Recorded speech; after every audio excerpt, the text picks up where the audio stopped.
Hey everybody, McGarahan Junior here. I'm going to break down for you on this video what I believe, especially in today's day and age, when I speak to literally thousands of people, is the missing ingredient with a lot of you getting what you want out of life. You see, I talk to a lot of you guys on a daily basis, and you have great ideas. You have amazing products or services in your head. And you have the skill level to pull it off, that business or that relationship with that person across the room. They have the ability to get what they want out of life. I see it. I've seen it happen with other people in those same positions. But so many people are lacking that one ingredient, that one fundamental that ultimately helps them get from this idea to the result. From this business that they have in their mind to making a 6 or 7 figure a year income. From this mindset of, hey, I'm attracted to that person or to that thing, and ultimately getting the result of having that in their life. They're missing the key ingredient, and that's simply confidence. Now, I can tell you that confidence, true confidence, I'm going to break down the difference between true and temporary confidence on this video. But true confidence can be developed. I know this for myself. At 19, when I first got started in dreaming big and entrepreneurship, my confidence was at an all-time low. When I walked into a room, my head was down. I had terrible posture. In a conversation, I was scared to really initiate anything or tell a story or talk about myself. I was extremely shy and insecure. But using these foundations, really building these pillars of confidence, really elevated my game. And here's what happened. Just to show you that this isn't an intangible thing, this confidence word. I ended up speaking in my early 20s to 10,000 people live on stage. Now, I don't know if you know, but public speaking, in at least the Western world, is the biggest fear, the biggest phobia that people have. I ended up doing it to 10,000 live, 100,000 around the world. I ended up using my confidence and the belief in myself to ultimately persuade the girl of my dreams to want to be in a relationship with me and ultimately marry me and have babies.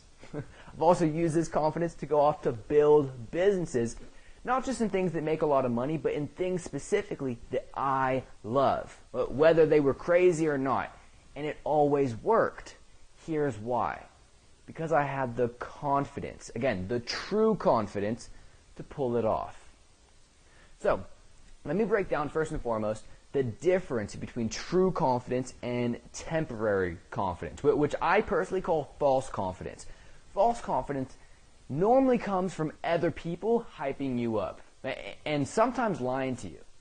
You know, I've been at seminars where I've seen people that aren't doing very well in life. They're not making the money they want to make. They're not in the relationships they want to make. And yet the speaker in front of the room is saying, you're a champion. Well, that'll make you feel good temporarily. But let's be real. At this very moment, based off results, would you call yourself a champion? No. Here's what really builds true confidence. And every time I saw that, here's what would happen. The person would feel good for about 24, maybe 48 hours. And then the next week, they'd be depressed. They wouldn't take any action. They definitely wouldn't have any results. Why is that? Because that person falsely hyped them up and didn't show them what to do with it. That's one. They got this confidence, but now what do you do with it? But then two, that confidence, they needed that person to instill it in them. So it really wasn't real. Here's where true confidence comes into play. One, it can be self-instilled. See, there's a series of things that you can do on a daily, a weekly, even a monthly basis to build your confidence from within. So that you don't need to rely on anybody else. I don't need Tony Robbins to make me feel more confident. I don't need this person from across the room to make me feel more confident. If they do, it's the cherry on top because I've already instilled that in myself using these fundamentals. So that's one. It's got to be self-instilled. But then two, and this is really where a lot of people fall short in this, coaching, this training world, is when you have confidence. Let's say I'm working with a client and I break down certain things to make them feel confident about themselves. Now it's, well, let's do something with that confidence. Let's make some moves. Let's take some action and get some results. I know this confidence isn't going to last forever. It never does. So while we have it, while we're feeling good, let's squeeze every ounce out of that as we possibly can. You see, and this is where people see the biggest, most massive and influential results in their life. When they're taking the ideas that they have in their head, the skill sets that they do have, and you may be saying, Chris, I don't have the skill set. Ask yourself, do you really not have it? Or is that lack of confidence manipulating your thinking? So you've got the skill set. Now you just need that one last ingredient to ultimately make this the most beautiful cake, this most beautiful recipe that you've ever created, that you've ever seen. So here's what I'm going to do. Now, I'm going to show you all these secrets, I guess you could call it, all these tricks and tips, all these different angles on how to build true confidence. And now you know what true confidence actually is. I'm going to show you exactly how to break this down for yourself. So before I give you the next steps, one, ask yourself, is confidence, or even more specifically, lack of confidence, holding me back from what I want out of life? And for some of you, it may not be. It may literally be, really, I'm not that motivated. Well, really, I don't have the skill level to pull off the idea I have. Really, I don't even have the idea. But let me ask you this. Are all those reasons that you don't have what you want out of life, ultimately, if you reverse engineer it, do they ultimately come from lack of confidence?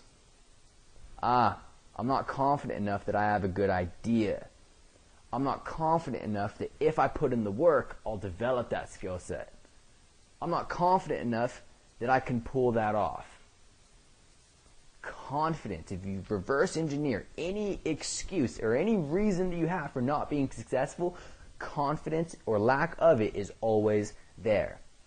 So, if you're watching this video because you saw the title confidence, then you definitely need to work on it. And that's okay. I want to help you get there. So here's your next step.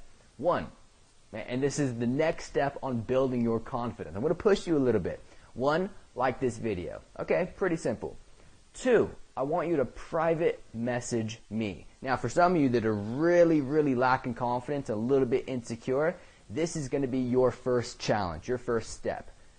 Can you just bite the bullet and initiate this conversation? I want you to send me a private message, just saying confidence with an exclamation mark at the end. With that, I'm going to jump on the phone with you and I'm going to break down this 5-day confidence course that I'm bringing to the people that really drastically need this in their lives, where I'm going to break down the 5 elements of breaking down and implementing into your own life true, unbreakable, concrete confidence that will get you what you want out of life. So, what's your next step? Like this video, send me that private message, and ASAP, in the next few days, we're going to jump on the phone and I'm going to break down how to execute true confidence. I look forward to hearing from you soon. Take care, everyone.